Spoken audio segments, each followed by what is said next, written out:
Што се случува со Дивоградва, така и Лагадин и зошто локалната власт крие да обзнани? За спорниот хотел, кој е најблиску изградениот објект до бреговата линија на Охридското езеро, побаравме информација од локалната самоуправа, но на ова прашање не добивме одговор. Последен пат, кога градоначалникот одговараше на новинарски прашања пред еден месец, објаснувајќи правната процедура, кажа дека тој донел решение за поништување на одобрението за градба, кој инвеститорот го обжалил пред второстепена комисија. Доколку второстепена комисија го потврди моето решение и се укини одобрението за градба, инвеститорот има право на спор во предуправен суд.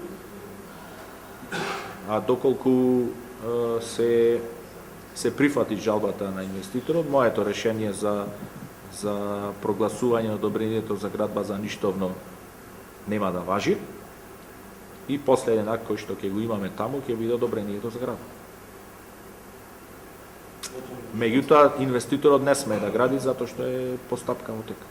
Но дека не се почитувала забраната за градба, во повеќе наврати алармира од граѓанската иницијатива Охрид СОС, приложувајќи фотографии со забелешка дека нелегалното градење во заштитената крајбрежна зона на Охридското езеро се одвија непречено. За подсетување, уште пред 6 месеци премиерот Заев јавно кажа дека лично ќе се заложил да се одблокира изградата на хотелот во Лагадин. Од Охрид СОС го осудуваа заложувањето да се помогне во легализација на хотелот, бидејќи е спротивно на препораките на УНЕСКО, се коси со постојните законски акти, па дури и со Уставот на Република Македонија. Граѓанските здруженија кои лани лето и протестираа за ова, како што го нарекоа насилие што му се случува на Охрид, го отворија прашањето дали се уште треба да се спроведува законот за легализација на дивоградбите. Јас мислам дека не е, тоа што е криминал. Ти легализираш криминал. Знаете дека колку легални, односно нелегални градби се легализираа во градов и во крајбрежјево.